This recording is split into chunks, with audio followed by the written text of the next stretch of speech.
교회 생활을 하다 보면은 섭섭이병 또는 섭섭이 귀신 이런 말을 들어보셨을 겁니다. 이게 그리 좋은 표현은 아니지만 섭섭해서 시험에 들고 심지어 교회를 떠나는 이들이 있기 때문입니다.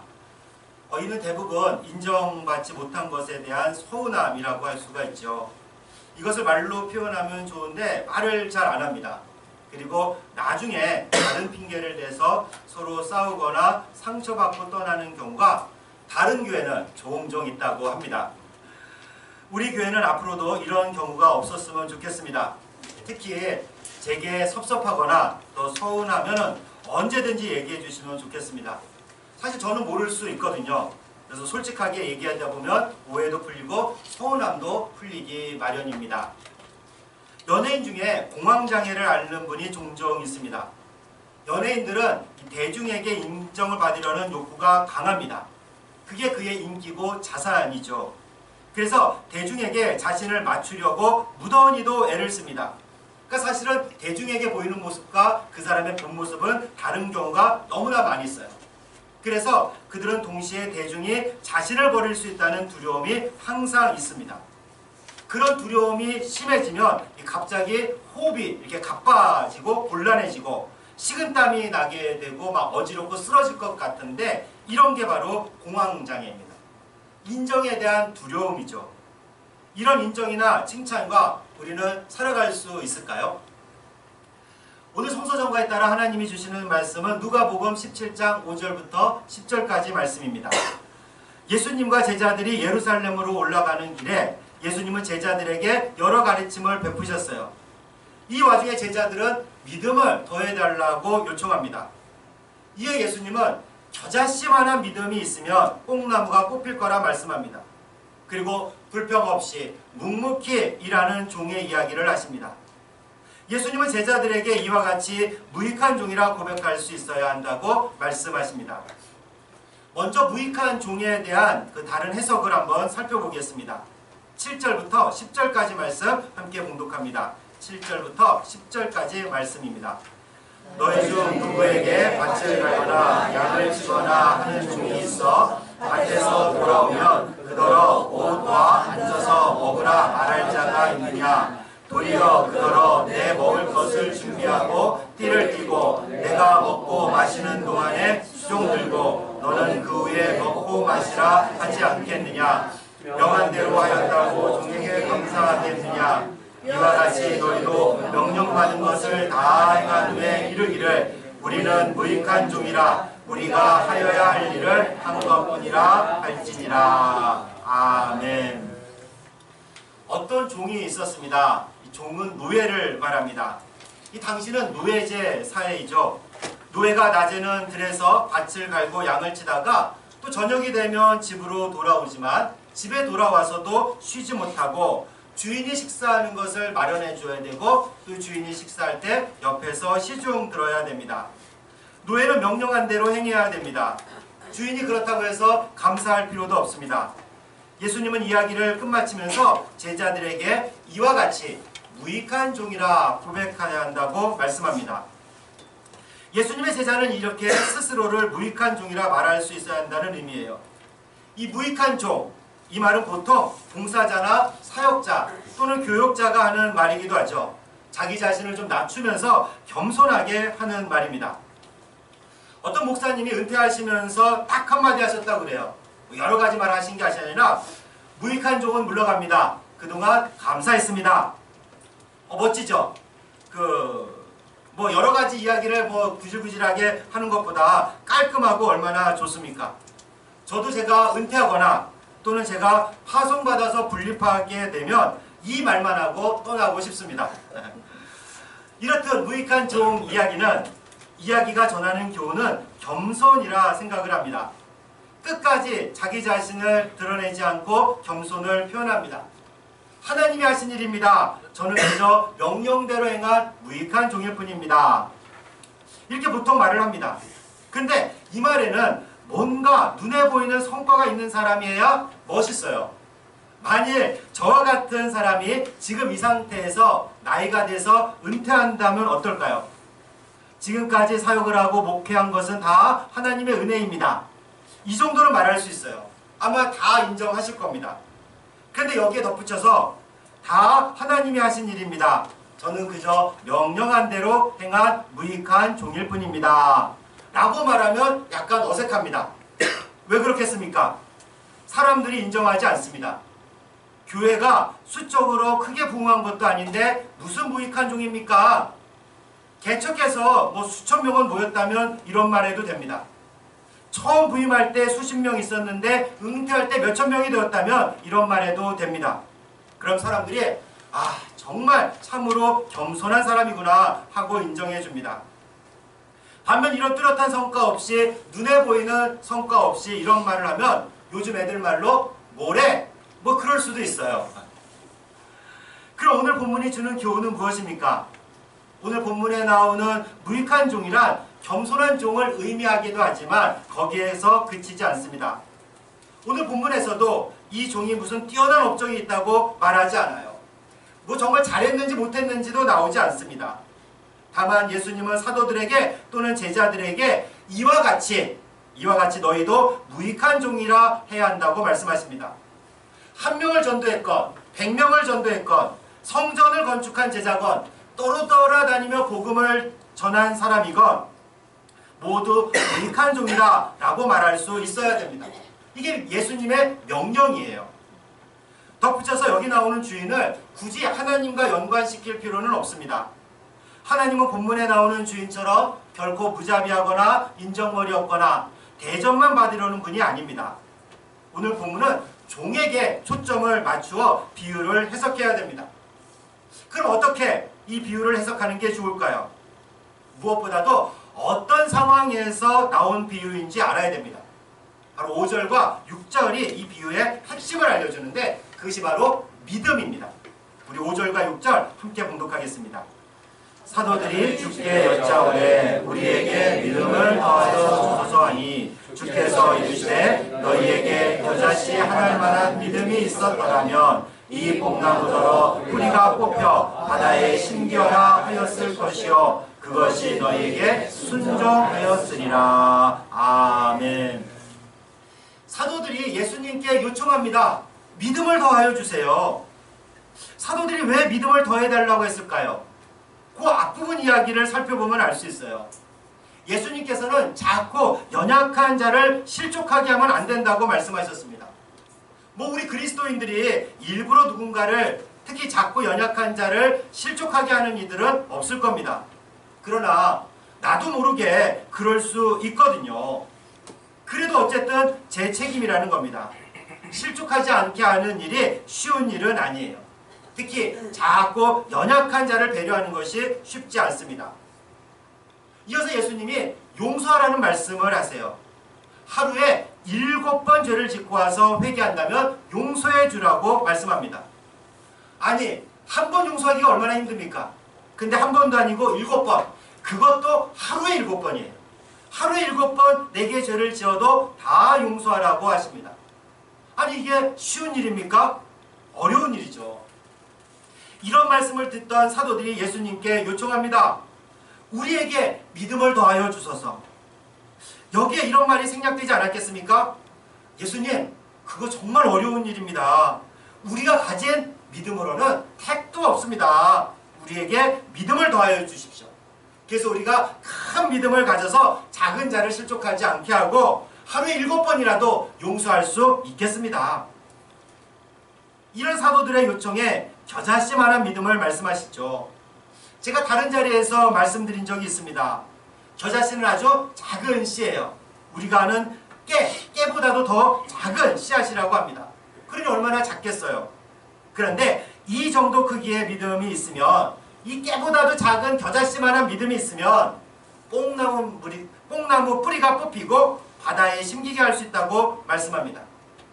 이 이스라엘 지역에서 자라는 뽕나무는요, 뿌리가 아주 깊어서 웬만하면 폭풍과 강풍에도 뽑히지 않습니다.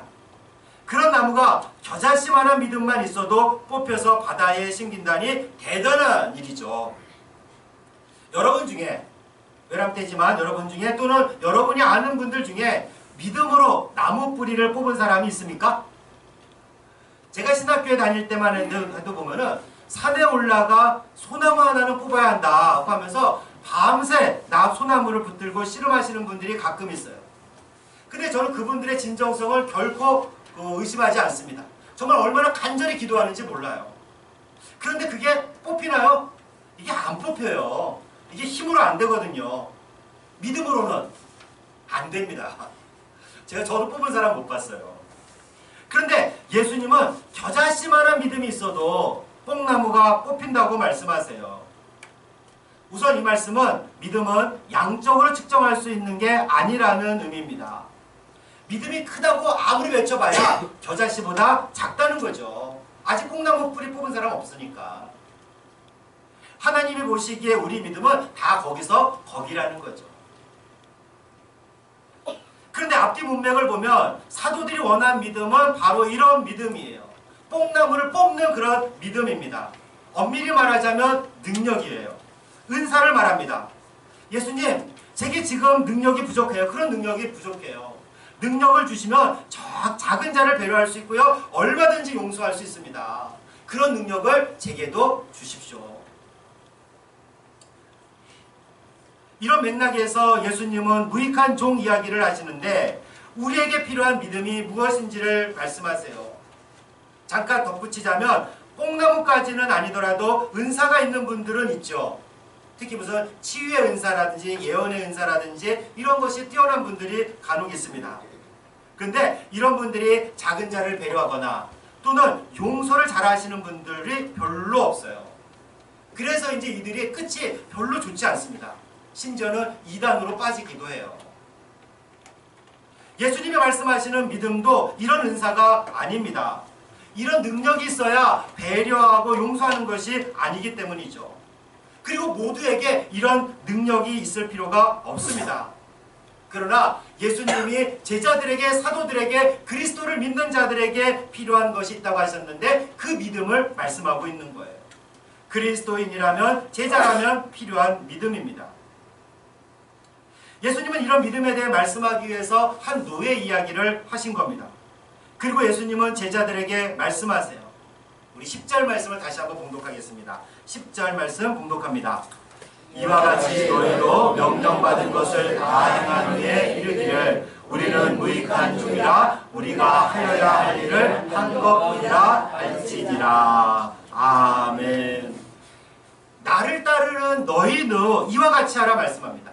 명령대로 다 행하고 무익한 종, 쓸모없는 종이라 고백해야 합니다. 해야 할 일을 한 것이기 때문이죠.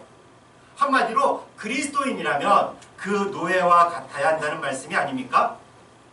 니체와 같은 철학자는 이런 그리스도인에게 노예 근성이 있다고 말을 해요. 비굴하다는 거죠. 또 자존감이 없다고 말하기도 합니다.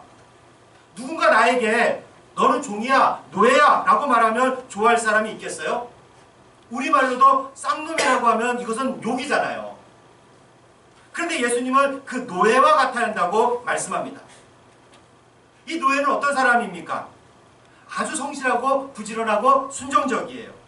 낮에는 밭에서 일하고 양을 치기도 합니다. 그렇게 일하다 돌아오면 쉴 틈이 없어요. 주인이 수고했으니 와서 밥 먹으라 하지도 않습니다. 오히려 주인 식사를 준비해야 되고 옆에서 수종을 들어야 돼요. 시중을 들어야 돼요. 끊임없이 일해야 됩니다. 주인이 고맙다는 말을 하지도 않습니다. 노예는 명령대로 할 뿐이기 때문이에요. 그게 노예거든요. 이렇게 노예는 칭찬과 인정을 바라지 않습니다. 주인이 칭찬을 해주지 않아도, 수고했다고 말하지 않아도, 고맙다는 말 한마디 없어도 그냥 묵묵히 자기 일을 할 뿐이죠. 근데 이게 쉽습니까? 쉽지 않아요. 저를 포함해서 많은 사람들이 칭찬받고 싶어해요. 인정받고 싶어합니다. 누군가에게 칭찬받고 인정받는 게 얼마나 즐거운 일입니까? 칭찬은 고래도 춤추게 한다 라는 책이 있죠. 그만큼 칭찬은 힘이 있다는 의미입니다. 저 역시 칭찬을 받으면 좋아요. 뭐 별일도 아닌데 여러분들에게 칭찬을 받으면 한편으로 쑥스럽지만 한편으로는 정말 기분 좋아요. 당연히 해야 할 일을 하고도 칭찬을 받으니까 말입니다. 칭찬을 받으면 더 열심히 하고 싶어요. 아마 회사를 다니시는 분들은 회사 안에서 칭찬과 인정을 받아본 사람이라면 그 순간만큼은 내가 정말 이 회사를 위해서 목숨을 바치리라. 뭐 이런 생각도 하실 겁니다. 어린아이부터 어르신들까지 칭찬은 누구나 좋아해요. 칭찬을 싫어하는 사람은 없습니다. 그리고 칭찬을 받고 자란 어린이들이 훨씬 밝아요. 생각도 무척 긍정적으로 성장합니다.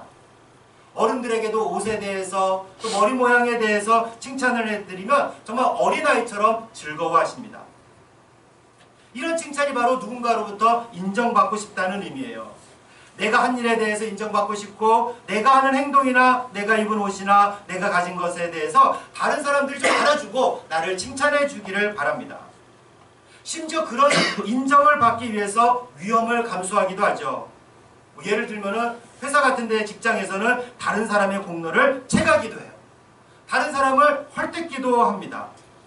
국회의원 선거에 나오는 이유가 따지고 보면 자기 자신을 인정받고 싶어서예요. 명예를 얻고 싶어서예요. 그렇죠? 명예를 얻고 싶어 하는데 명예를 얻는다는 말은 결국 인정받고 싶다는 말입니다. 이렇게 인정받고 싶어서 상대방에 대한 흑색선전도 주저하지 않죠.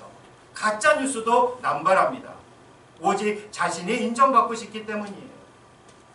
또 많은 사람들이 사람 앞에서 왜 재력을 자랑하겠어요? 왜 학력을 자랑합니까? 왜 인맥을 자랑합니까? 왜 나의 과거를 자랑합니까? 왜 자기가 한 일에 대해서 자랑하고 티를 내겠어요? 내가 이런 사람이야 하고 인정하고 증명하고 싶은 겁니다. 뭔가 허전하고 채워지지 않는데 그런 것을 통해서라도 내가 인정받고 채우려고 하는 거죠. 그런데 채워집니까? 이게 잘 안 채워져요. 처음에는 괜찮은 것 같은데 갈수록 더욱 허전해집니다. 그러다 극단적으로 가면 자해까지 하게 돼요. 사람들의 관심을 끌기 위해서 극단적인 선택도 마다하지 않습니다. 독일의 철학자 헤겔은 이런 현상을 인정투쟁이라 했어요. 인정받기 위해서 피를 흘리며 싸우는 인간들을 두고 한 말입니다. 헤겔은 바로 이런 인정투쟁이 있었기에 현대 문명도 가능했다고 봅니다. 사실 우리도 어떻게 보면은 이렇게 인정받기 위해서 노력하다 보니 현재 위치에 이르렀는지도 모릅니다. 부모에게 인정받기 위해서 열심히 공부했고 회사에서 인정받고 싶어서 밤낮을 가리지 않고 일했어요.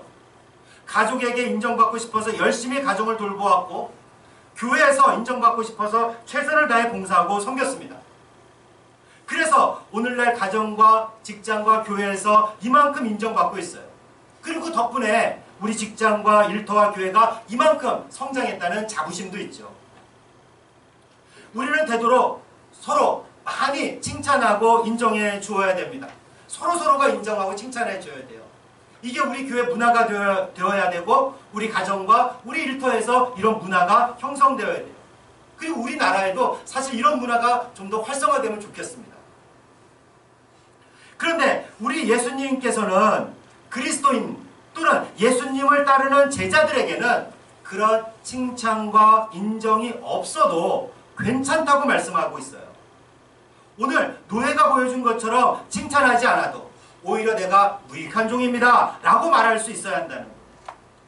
서로 칭찬하지 말라는 말이 아니라 거기에 그 칭찬과 인정에 목매지 말라는 얘기예요. 사람에게 칭찬받으려고 인정받으려고 하지 말라는 겁니다. 나에게 부족하고 허전한 마음을 채우기 위해서 사람의 인정을 갈구하지 말라는 얘기예요. 만일 그런 거라면요, 갈수록 더 큰 것을 원하게 돼요. 조그만 칭찬이 끝이지 않아요. 더 큰 것을 바라는 거예요. 그러다 결국에는 내가 더 상처받게 되죠. 앞에서 말씀드린 연예인들은 공황장애를 앓기도 합니다.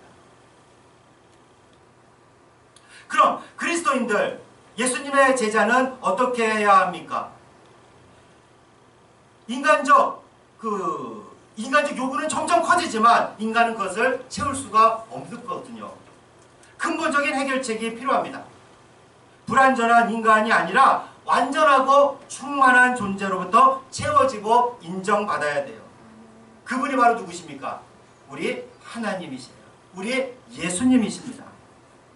그러나 우리가 하나님을 위해 무언가를 해서 인정을 받는 게 아니에요. 여러분들이 헌금을 많이 해서 하나님이 사랑하는 게 아닙니다. 잘생겨서 돈이 많아서 하나님이 우리를 사랑하는 게 결코 아니에요. 하나님은 처음부터 우리를 사랑하셨고 지금도 사랑하시고 앞으로도 사랑하십니다. 어떻게 할 수 있습니까? 하나님은 이미 우리가 죄인 되었을 때 그 아들 예수님을 보내셔서 십자가에 죽게 하셨고 대신 우리 죄를 용서해 주신 분이기 때문입니다. 자기 아들까지 포기하며 우리를 사랑하신 분인데, 우리가 한 일이 없는데도 그렇게 사랑하신 분인데, 그렇죠? 그 사랑을 어떻게 의심할 수 있겠어요? 우리가 얼마나 존귀한 존재입니다. 우리는 이렇게 하나님의 사랑을 받는 존재입니다. 그리고 그 하나님의 사랑이 우리를 채웁니다. 그 사랑이 바다라면 인간의 사랑과 인정은 한 컵의 물과 같아요. 바다에 물 한 컵 붓는다고 바다가 싱거워집니까? 물 한 컵 덜어낸다고 바다가 줄어듭니까? 그렇지 않습니다. 하나님은 바다처럼, 아니 바다보다 더 크고 완전한 충만함 그 자체이셔요. 무엇을 해서 하나님께 인정받는 게 결코 아닙니다. 그래서 하나님은 우리 존재 전부를 사랑하고 인정해 주세요. 우리가 잘한 거 없지만, 아니 한 것도 없지만 늘 칭찬해주고 인정해 주시는 분이 우리 하나님이심을 믿으시기 바랍니다. 이런 하나님의 사랑을 경험하고 믿는 사람은 사람의 인정을 갈구하지 않습니다. 거기에 목매지 않아요. 어제도 이제 제가 결혼하는 청년들이 찾아와서 좀 만났는데, 이런 말 하는 것도 사실은 사람들한테 인정받고 싶다는 얘기예요. 그렇죠? 사실 이런 말 안 해도 되는데, 제가 결혼하는 이들에게 항상 하는 말이 몇 가지가 있어요. 그 중에 하나가 독립된 존재가 되라는 말입니다. 결혼해서 가정을 이루면 부모로부터도 독립해야 되지만 사실 부부끼리도 독립해야 한다고 말해요. 심지어 서로 의지하지 말아야 합니다. 내 부족한 것을 상대방에게서 찾고 채우려 하지 말라는 거예요. 그러면 사실 불행해져요. 채워줄 수가 없기 때문에 그렇습니다. 처음 결혼해서는 서로가 그것을 채워줄 수 있을 것 같죠. 그래서 채워지는 것 같지만 갈수록 여전히 부족한 것을 느끼게 돼요. 대신 부부는 상대방에게 서로 이렇게 의지하는 존재가 아니라 그 대신 서로 돕는 존재가 되어야 됩니다. 그렇게 하기 위해서는 내가 먼저 하나님의 사랑으로 채워져야 돼요. 하나님의 사랑과 인정을 믿어야 합니다. 그래야 서로 돕는 자가 될 수 있습니다. 우리에게 필요한 믿음은 바로 이런 믿음이에요. 우리 일상에서는요, 뽕나무를 뽑는 믿음이 필요하지 않아요. 여러분, 뽕나무 뽑아서 뭐 할 겁니까? 사람들에게 인정받으려고 그래요? 사람들에게 칭찬받으려고 그래요? 내가 이래봬도 예전에 믿음으로 뽕나무를 뽑은 사람이야, 이렇게 말하면서 여러분들에게 권위를 세우려고 하는 겁니까? 그리스도인들에게는, 대사도의 그리스도인들에게는 그런 믿음 필요 없습니다. 사람들의 그런 인정을 받지 못해도 끊임없이 일해도 무익한 종이라 고백할 수 있는 이유는 사람보다 더 큰 존재이고, 그리고 무한하고 전지전능하고 완전하고 충만한 존재인 하나님이 나를 사랑하신다는 믿음입니다. 하나님은 우리를 사랑하십니다. 죄인인 우리를 위해 독생자를 아낌없이 내줄 만큼 사랑하세요. 이 믿음으로 일상을 살아가십시오. 사람을 의지하거나 사람들의 인정과 칭찬과 상관없이 이 믿음으로 일상에서 작은 자를 배려하고 내게 잘못한 사람을 용서하십시오. 이게 그리스도인의 삶이에요. 이런 믿음으로 일상을 살아가는 여러분과 제가 되기를 주님의 이름으로 축원합니다.